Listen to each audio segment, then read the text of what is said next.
Hi, I'm Cheryl. I wrote that book, Madness on the Brink of Eco-Apocalypse. Why? We humans are destroying Earth's life support systems in a whole lot of awful ways, killing off biodiversity, plastic pollution everywhere, and destabilizing the climate. I just couldn't understand why aren't we doing more to save ourselves? So I looked around and I found some groups and some people who are doing something. And that's what we're up to in this video series, to find out what they're doing, how they're doing it, to inspire the rest of us to do more. Because we sure can't wait for the government, the megacorps or the oligarchs to do it for us. We're here to save ourselves. And today we're chatting with Stephanie Seferian of the Sustainable Minimalist podcast. I'm so excited to chat with you today. I rely on your podcast for so much. Thank you. Thank you for saying that. I appreciate it. And I rely on you. Our first question here is always to touch a bit of grass, so to speak. And usually I have to say, what would we see? But you're sitting in front of some very nice windows. We can see what kind of nature you've got out there. What's going on for you nature-wise where you are? I love that question. So I live in Massachusetts, New England. We're just starting to hit fall. The leaves are not quite changing behind me yet, but I was in Vermont over the weekend and they're changing there. So soon.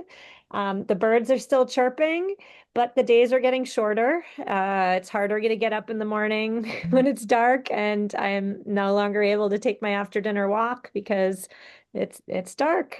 So yeah, we're definitely changing seasons, but I'm committed to, finding the beauty, the outdoor beauty in all seasons. Absolutely. Yeah, for us here, we are experiencing some cloudy gray skies, which makes cooler temperatures, and that's very exciting because we were still getting some good heat last week, so that's good.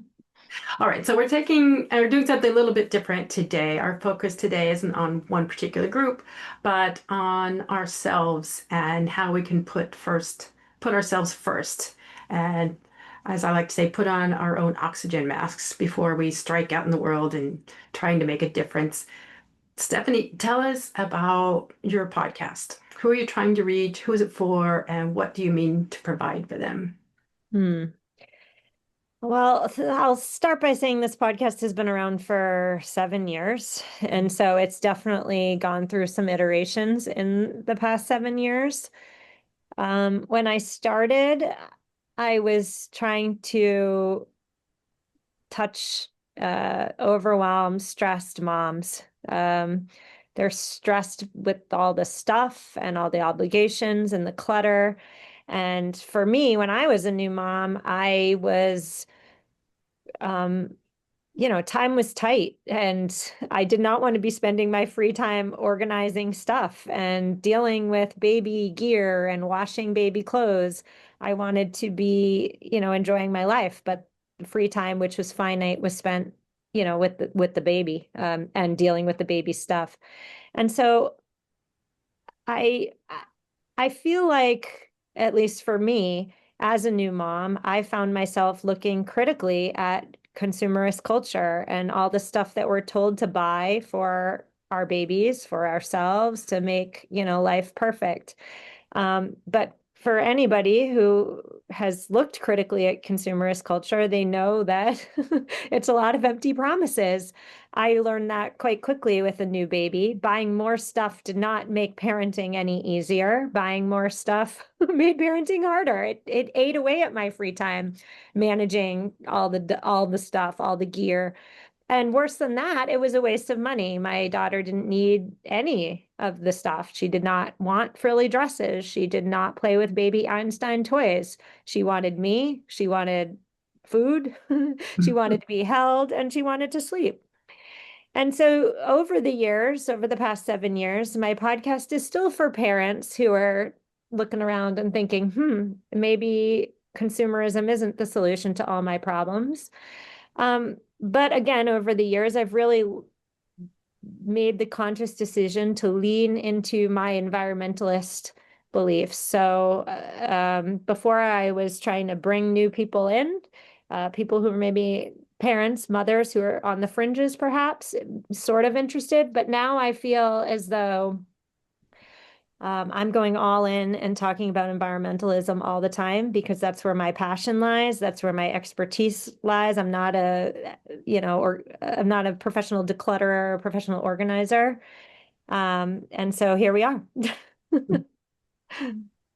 Well, I love the really practical episodes you have, like how to make sense of all the detergent options. Which one is really sustainable? Is it more sustainable to do pods or powders or liquid, all the choices. Those are really helpful. And I refer people to them when they say, well, what do I do? Like, go listen to some my favorite episodes are the ones that touch on what you were just talking about. What lousy choices capitalism has given us, and the impacts that consumerism has on our well-being. I mean, I like the one that said our net worth is not our worth. Yeah.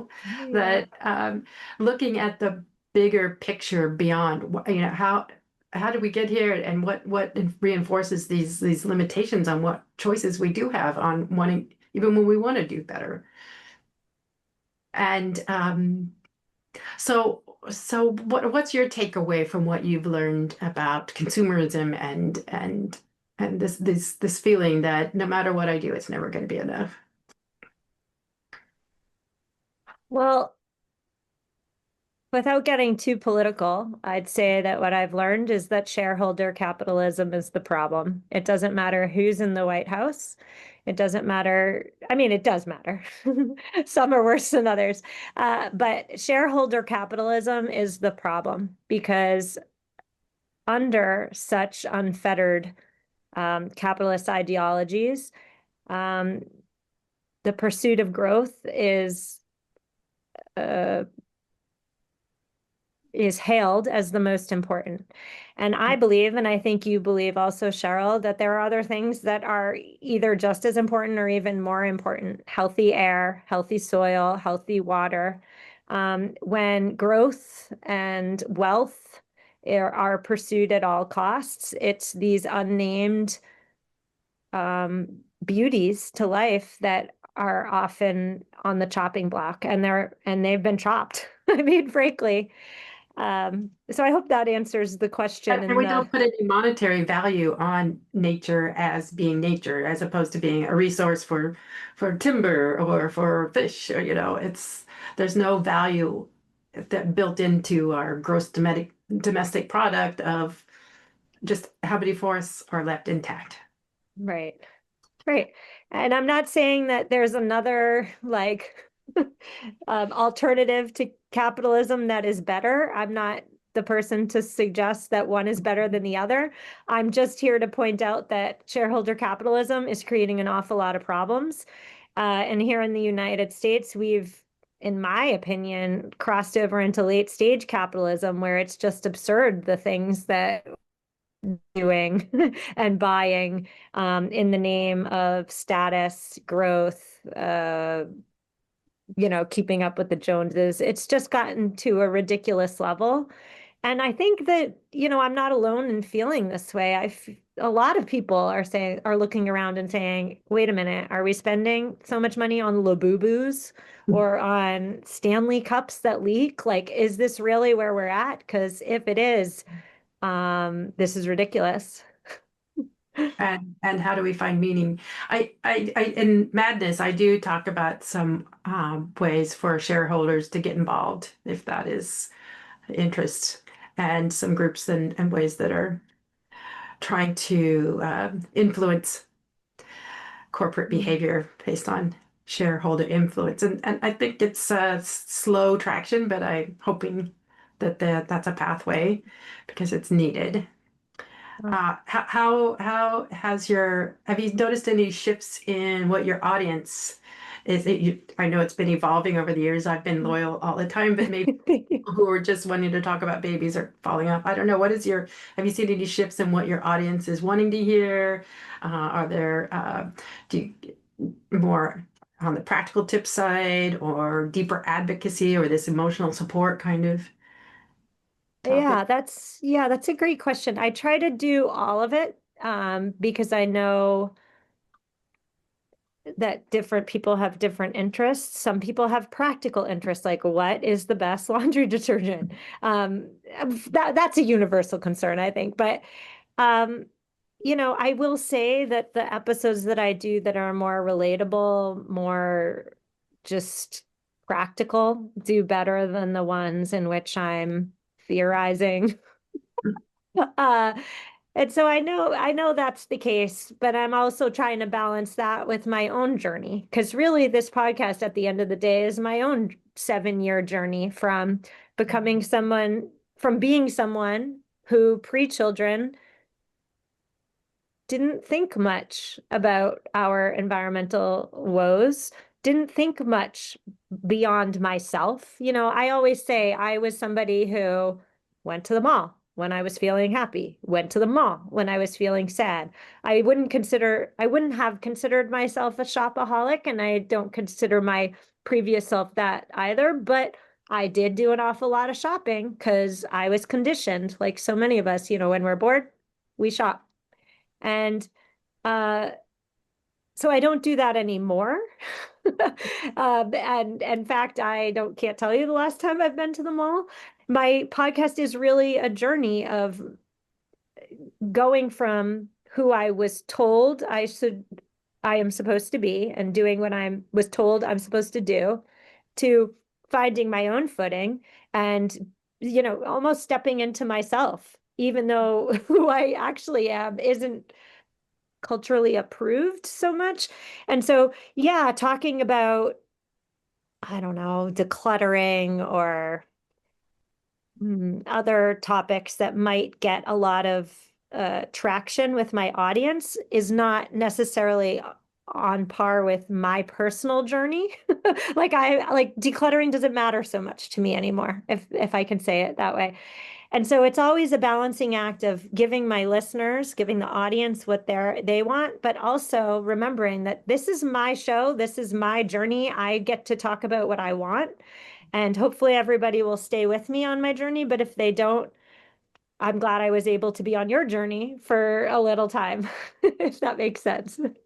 That's exactly how I feel about writing. It's like, Yeah. writing is it's part of my therapy, and uh, if other people want to pick it up and read it, great. But I've got there's just certain things I have to write about because this is where Mm. I got. And so I hear what you're saying, and yet for both of us, there are themes that are resonating with a lot of people, especially right now. You also have a lot of experts on your show. It's not just you pontificating, unlike me and my writing. And so, have you picked up some tips from experts in these fields on how to navigate these times that are so very unexpected and unusual and upsetting in a lot of ways? For sure. I mean, I can't tell you how, I mean, it's really interesting. I interview a guest. The guest imparts on me some crazy wisdom. Name the topic. I mean, EMFs, electromagnetic fields, electromagnetic radiation. The guest, that's just one topic, right? I covered recently. My guest is an expert in his field who thinks about electromagnetic fields these days, not me personally, generally. But they're all around us, and they're increasingly around us with the rise of these smart devices, smart, Alexas, your smart refrigerator. Why does anybody need a smart refrigerator? Your smart this, your smart that, all these Wi-Fi connected devices. They're all they're all emitting electromagnetic radiation. And there, there are human health consequences associated with that, for some more than others. And so just to even, know about, oh, we think when we buy something, it's the new thing, the hot new thing that everybody is having. And just to know that there are potential health consequences associated with just this unfettered allowance of stuff into our house is knowledge to me, right? Number one, on the practical side, like what are EMFs potentially doing to my family's health, but also, on the just conscious consumerist side, like stopping and asking ourselves, does my washing machine need to be smart? Like, or does the old one work just fine? I mean, you can extrapolate to any category. Does my dishwasher work just as well with the phosphate-free detergent as it does with the phosphate-filled detergent? And the answer is yes. And so to answer your question, that's a long way of saying I feel like talking to people who are hyper focused in their one field has just given me personally, it's opened so many knowledgeable doors that I take into my life. My husband may think I'm crazy, but we're doing it. So My husband's cookies. I am one too. Yes. So, okay.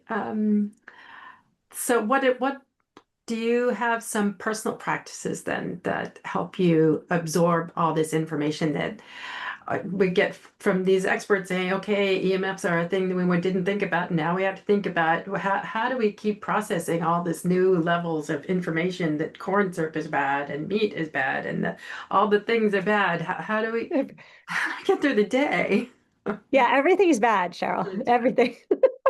I say that tongue in cheek, but um, what's not tongue in cheek is that there's an awful lot to be concerned about right now, frankly. For me, I have in my toolbox, I use the word self-care. I call it my self-care toolbox, but I hate the word self-care. It's just so Overdone.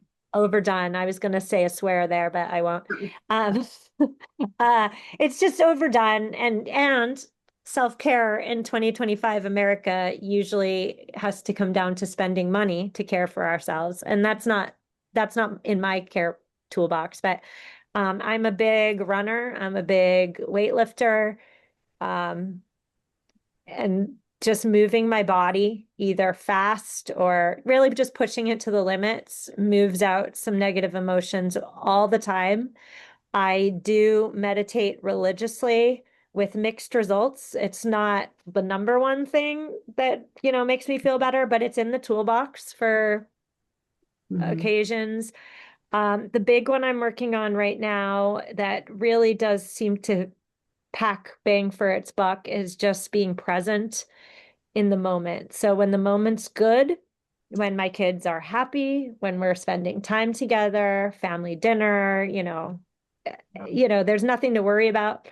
I make a point to just take a deep breath and say inside to myself, like, this is an amazing moment. Be sure to savor it. Savor the moment. Or even today on this gorgeous fall day here, I'm outside on purpose, not because I look great out here. I don't, I look horrible. But like just being outside and being out here and appreciating this day,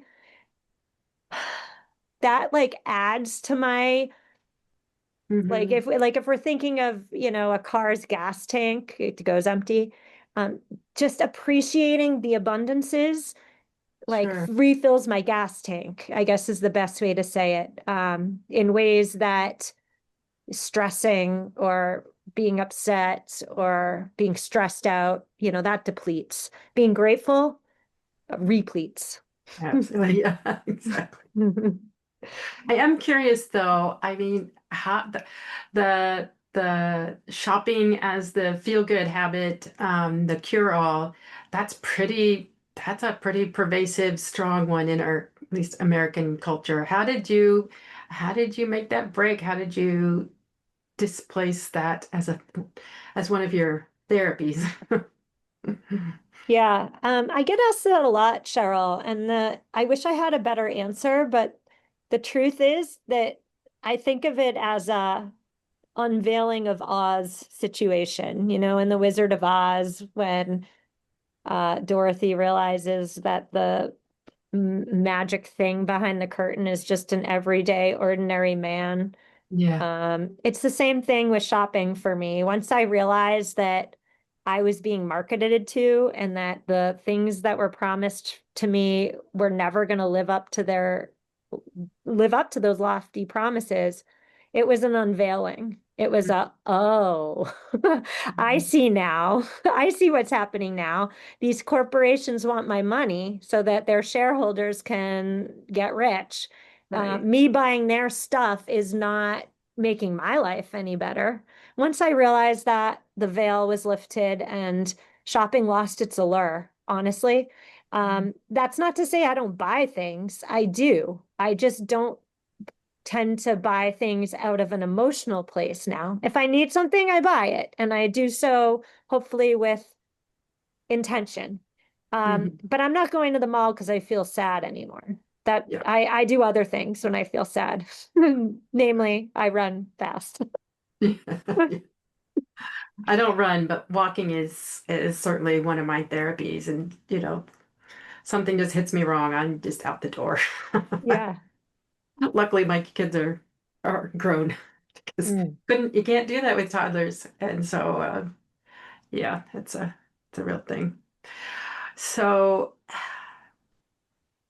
how about this? What kind of have you had any listener feedback that has surprised you or made you think about an episode you had done in a different way? Anything like that?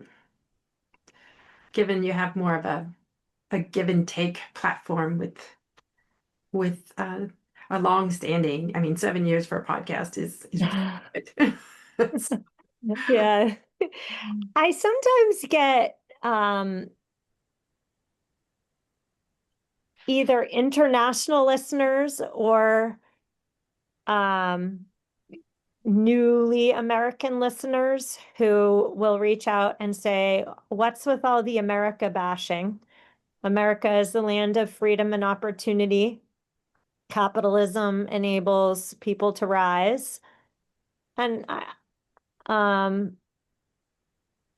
I lived in X, Y, or Z country and it's way worse there. So knock it off. You Mhm. live in the land of abundances, apparently. That's what they're saying. And I hear that. I mean, my lens is solely American based. Um, and I also think, the old adage, two things can be true. Just because one country's way of doing things isn't great doesn't mean that America's way by default is phenomenal. I think we have so many, an unlimited amount of areas in which our great nation can improve. And so that criticism, while it's interesting to me as somebody who was born in and grew up in America, I mean, it interests me. I don't know if it negates the fact that we are doing so many things wrong in this country. And then I'll also say on the other side too, the fact that my show is international and has an international listenership is quite interesting to me on the reverse too. I have a lot of listeners writing in saying, "Oh, you do that in America? That's so weird. That's so wasteful.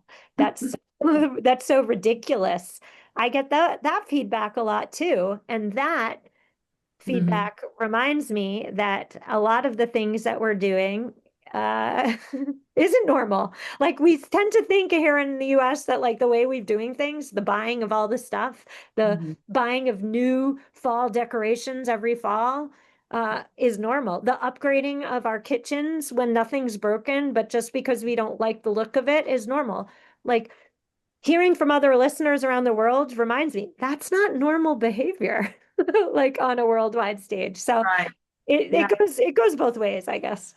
I gave a talk to a class of Korean students from Korea, international students, and one thing they said was, just the waste. They said we're a small island. We don't have places to put landfills to just, put all these cast off things. We have to have more of a system and a program for reuse, reduce, recycle because we couldn't do this. It's not reproducible. Right. Yeah, it gives you a different awareness to have that input. Yeah. Um, so how do you balance I mean, you are somebody who is very informed about where we are and what the issues are. so you can bring it to the listeners. How do you balance taking in all of that negative information and coming back to a place where you can be happy and grateful and present? Yeah, this is something I'm always balancing. I went back to work this year, so my only job was the podcast for 7 years.